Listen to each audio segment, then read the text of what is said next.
হালু, সেসব কথা বাদ, এখন তোর বিয়ের কথা বল। এখন তো চুপ থাকতে বলবি? নিজে অন্যের বোনের সাথে প্রেম করবে সেটা কমন, আর তোর বোন প্রেম করলে জ্বলে যায় মন, না?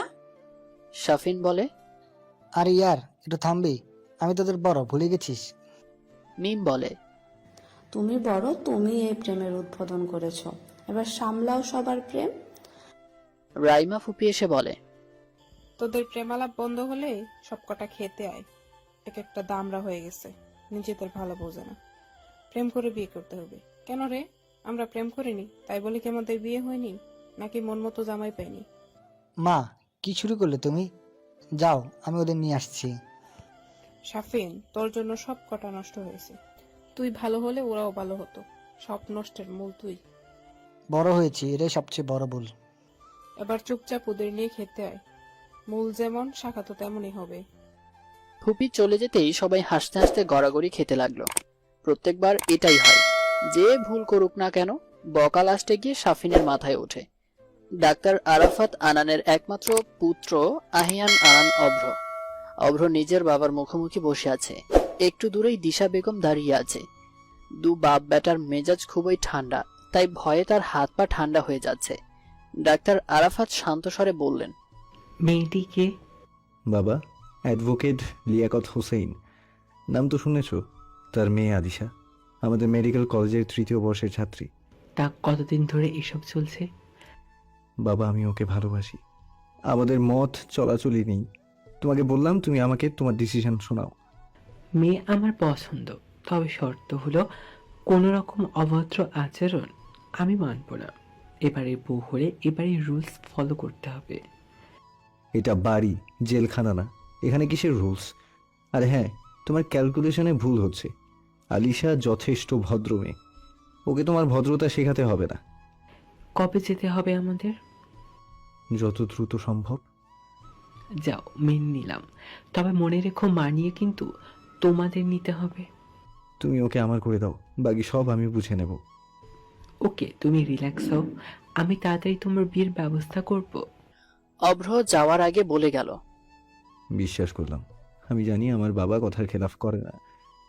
অভ্র চলে যেতেই দিশা বেগম নিজের হাজবেন্ডের দিকে এক গ্লাস পানি এগিয়ে দিয়ে বলে, এত সহজে মেনে নিল?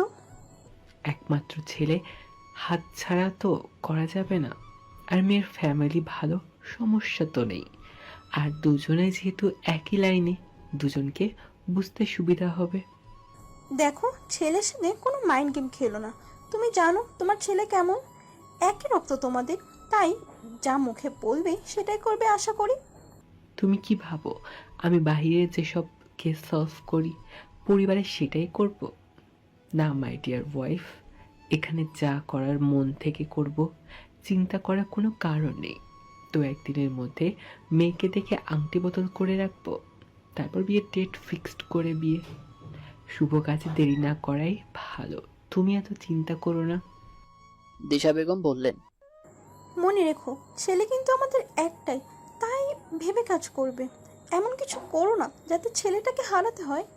মানাফ বারবার আলিশার ছবি খুঁটিয়ে খুঁটিয়ে দেখছে। এর মধ্যেই হুমায়রা বলে, আসবো? আয় পেতনি। তুমি কোন মেয়েকে দেখে পাগল হয়ে গেলে? দেশে আসলাম মাত্র কয়েকদিন আগে। কালকে দেখলে বুঝতে পারবি কোন মেয়ে। ভাইয়া, ভালো লাগার ভালোবাসা কিন্তু ভিন্ন জিনিস। কোনো জিনিস দেখলেই ভালো লাগে, কিন্তু ভালোবাসা তো সহজ না। সেটা তো থেকে আমি ভালো জানি। সর, বুড়িদের মতো জ্ঞান দিবি না। একটা কথা মনে রেখো, একটা ভুল ডিসিশন অনেকগুলো মানুষের জীবন এলোমেলো করে দিতে পারে, আর একটা সঠিক ডিসিশন সব এলোমেলো জিনিসকে গুছিয়ে নিতে পারে। বড্ড বড় হয়ে গেছিস, আর তুই কাল দেখলেই বুঝতে পারবি ভুল নাকি ঠিক। যাকে ভালোবেসেছি তাকেই বিয়ে করতে হবে, এমন তো কোনো নিয়ম নেই। আমি তো 1000 বছর পরেও বলতে পারবো, হ্যাঁ, এই মানুষটাকে আমি ভালোবাসতাম। ঠিক তখন ভেতর থেকে আওয়াজ আসবে, এখনো তো বাসিস। তখন আমি অন্য কারো, সে অন্য কারো, কিন্তু আমার ভালোবাসাটা একান্ত আমার। তবুও ফিরবো না, তবুও ফেরাবো না। কিছু ভালোবাসায় দূরত্ব থাকাই শ্রেয়। অভ্র নিজের নিউজ ফিডে সদ্য আলিশার পোস্ট দেখে।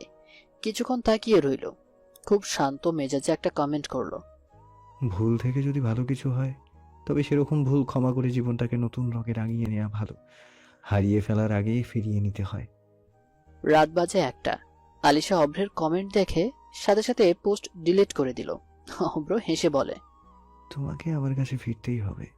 আমি এতটাও লুজার না। দেখি তুমি কতটুকু উঠতে পারো। অভ্র ছাড়া আলিশার অন্য কোনো খাঁচা নেই। সবাই ঘুমিয়ে আছে। রাতে গভীরতার সাথে নিস্তব্ধতাও বাড়ছে। একাকিত্ব আর দুঃখগুলো মাথাচাড়া দিয়ে উঠছে। রাতের গভীরতা তারাই মাপতে পারে যারা রাতে ঘুমের পরিবর্তে বিরহ বয়ে বেড়ায়। জানালার পর্দা সরিয়ে গ্রিলে মাথা দিয়ে দূর আকাশের পানে তাকিয়ে থাকতে থাকতে অতীতের কিছু স্মৃতি ভেসে উঠল আলিশার চোখে। অভ্র আলিশা দুজনেই দিনের বেলায় ব্যস্ত। পড়ালেখা শেষ করে তাদের কথা বলা শুরু হতো 12টার পরে। বেশিরভাগ সময় আলিশা ঘুমিয়ে পড়ত। ওপাশ থেকে অভ্র টেক্সটের পরে টেক্সট করেই যেত। এপাশ থেকে কোনো উত্তর নেই। ঠিক এমন হলো আরেকদিনও। সেদিন অভ্র বলেছিল, যাই হোক আজ ঘুমাবে না। আলিশা চেষ্টা করেও ব্যর্থ। পরের দিন সকালবেলা যখন মেডিকেলে পৌঁছালো, অভ্র আলিশার সাথে রেগে একটু দূরত্ব বাড়িয়ে দিল। আলিশা দৌড়ে অভ্রের সামনে যেয়ে বলে, তুমি রাগটা কার সাথে করবে, আমার সাথে নাকি ঘুমের সাথে? আমার কোনো রাগ নেই। এই কথার মধ্যেই তো এক আকাশ রাগ, অভিমান, অভিযোগ লুকিয়ে আছে। এটা আর নতুন কি? আমাকে রেখে একজন ঠিক ঘুমিয়ে পড়ে। বিশ্বাস করো, আমি ঘুমের 1 সেকেন্ড আগেও জানি না আমি ঘুমিয়ে পড়বো। কিন্তু জানো, ঘুম ভাঙার পর আমার কতটা কষ্ট হয়, নিজের প্রতি রাগ হয়। এখন আমি কি করতে পারি? আমি বলবো না আর এমন হবে না, কারণ আমার প্রতি আমার বিশ্বাস থাকলেও ঘুমের প্রতি নেই। তাই মাঝে মাঝে আমি ঘুমিয়ে পড়লে রাগ না করে তুমিও ঘুমিয়ে পড়বা। কেউ কি বোঝে? সে চলে যাওয়ার পর আর চোখের পাতায় ঘুম ধরা দেয় না। আমাকে আরেকটু কম ভালোবাসবা। এত ভালোবাসলে আমার ভিতর ভয় তৈরি হয়। কিসের ভয়? তোমাকে হারিয়ে ফেলার ভয়। অভ্র আলিশার কপালে আলতো চুমু এঁকে দিয়ে বলে, আমি আছি, ভয় পেতে হবে না। আলিশা চোখের জলটুকু মুছে নিয়ে বলে, তুমি আছো অভ্র, আমি তোমাকে একটুও চাই না। আমি তোমাকে পেলে আমি নিজে হেরে যাব নিজের কাছে। কাঁদতে কাঁদতে শেষ রাতের দিকে ঘুমিয়ে পড়ল আলিশা। সকালবেলা সবার হইচই শুনে পিট পিট করে চোখ খুলে মোবাইল হাতে নিয়ে দেখে 12টা ছাড়িয়েছে। নাহার বেগম এসে বলছেন, তাড়াতাড়ি উঠে রেডি হয়ে নেয়, উনাদের আসার সময় হয়ে যাচ্ছে।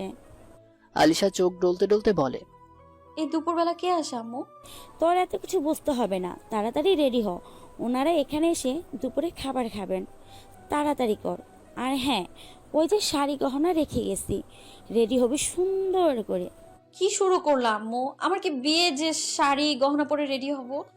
বেশি যদি বাড়াবাড়ি করো না, তাহলে আমি কিন্তু ছেলে পক্ষের সামনেই যাব না। এত কথা আমি শুনতে চাই না, যা বলছি তাই করবে, তাড়াতাড়ি রেডি হও। নাহার বেগম চলে যেতেই আলিশা বলে, বিয়েই করবো না, আবার শাড়ি পরে সংসেজে যাব নাকি? আলিশা উঠে ফ্রেশ হয়ে আসলো। ডাইনিং রুমে বসে নাস্তা নিয়ে নাস্তা করছে। মিম এসে বলল, তাড়াতাড়ি নাস্তা শেষ করে রুমে চল, ছেলের মা আর বোন চলে এসেছে।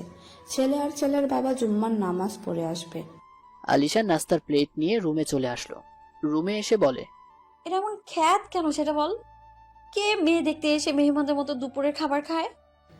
বাদ দে, যেমন ইচ্ছে হোক, তাতে তোর কি? বিয়ে তো আর করছিস না, এখন তাড়াতাড়ি শাড়ি পরে নে। মাথা খারাপ নাকি? আমি পরবো শাড়ি? তুই পরবি, কথা কম বল। যা বলছি তা কর। ডিম একদম বড় করি দেখাতে আসবি না। তুই মাত্র 1 বছর বড় আমার। আলু, তাড়াতাড়ি শাড়ি পরে নে, তারপর এদিকে শোন কানে কানে। ওয়াও, দারুণ আইডিয়া। ঠিক আছে, এক্ষুনি রেডি হচ্ছি। আলিশা ঝটপট রেডি হয়ে নিল। আয়নায় নিজেই নিজেকে দেখে বলে, हाय अलीशा, तुम्हें कोई हक नहीं बनता, तुम इतना खूबसूरत हो देखो। হুমায়রা আর দিশা বেগম এসেছেন বেশ অনেক সময় হলো। তাদের সামনে নানান রকমের নাস্তা।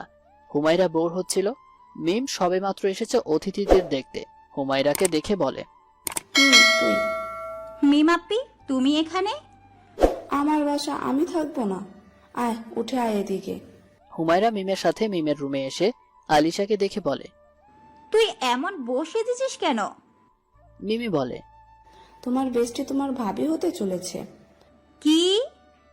আলিশা বলে, তার মানে তোর ভাই? এটা বলে উঠে এসে বলে, তুই তাকে আটকাতে পারলি না পেতনি? চুপ যা, আমি কি জানতাম নাকি তোকে দেখতে আসবে? ভাইয়াকে জিজ্ঞেস করলাম, সে বলে সারপ্রাইজ। এবার বিয়ে ভাঙার দায়িত্বটা তোর। এটা কোনো ব্যাপার হলো? ভাইয়াকে তোর রিলেশনের কথা বলতেই হবে? কিন্তু এখনো তো আমাদের দুলহান সিঙ্গেল। মিমের কথা শুনে হুমায়রা বলে, তাহলে বিয়ে হয়ে যা, সমস্যা কি? একদম বাজে কথা বলবি না, বিয়ে করবো না এখন।